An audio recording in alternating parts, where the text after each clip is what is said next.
again, with just 9 days to go, the October surprise is here. Hurricane Sandy threatening a massive stretch of the U.S. from Virginia to New England, all the way to the Great Lakes. It's already caused both candidates to scramble their schedules. It will complicate both campaigns' efforts to get their voters to the polls. This storm is basically one of the largest we've ever seen in the Atlantic Basin. We'll move quickly to the hurricane track. The latest out from the Hurricane Center completes this storm. Well, actually feels exactly the same way they did several days now, making a left-hand turn toward the coastline by the time we get into Monday. Wind field from this storm is incredibly impressive. We've got tropical storm force winds 1,000 miles across in this storm and hurricane force winds about 200 miles across. It basically means it doesn't matter where this storm comes on shore for anything other than the storm surge, which is expected to be about 4 to 10 feet high. After that, wind and rain in a very large New York City. We want to show you how it looks tonight. This photo. So much of the island sitting in the dark while shimmering in the distance, the rest of the skyline shining as it's always been. And now, 150,000 residents, no power. The storm virtually crippled one of the wealthiest and most powerful cities in the world. Looks like a big river of water. Meanwhile, the water just kept coming, floating cars like boats. Stairs going down into the subway, and this is a wall of water.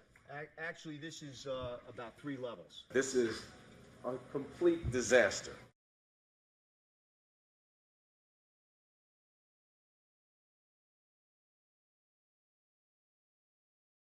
Well, you know, it is the closest thing that we have to being just like an elected official. Now, we know that people have fought very long and hard through the civil rights movement, the youth amendment, the women's suffrage, to make sure that each of us have this wonderful fundamental right, which is the right to exercise your right to vote.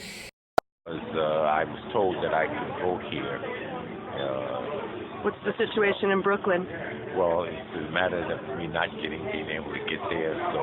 Right. What neighborhood are you usually in? 107 Martin Street, that which means Flatbush, and 189 Washington Avenue.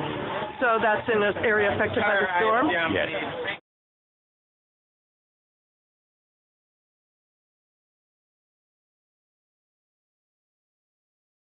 The Board of Elections had my back.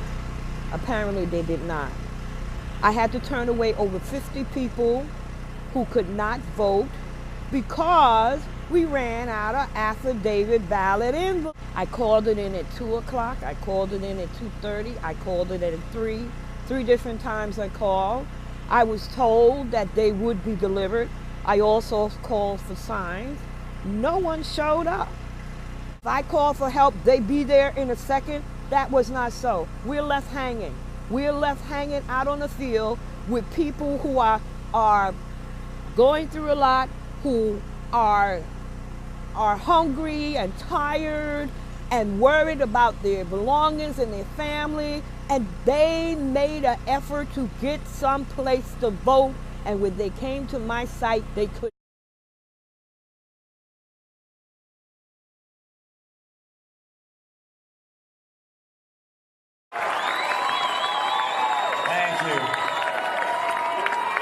I have just called President Obama to congratulate him on his victory.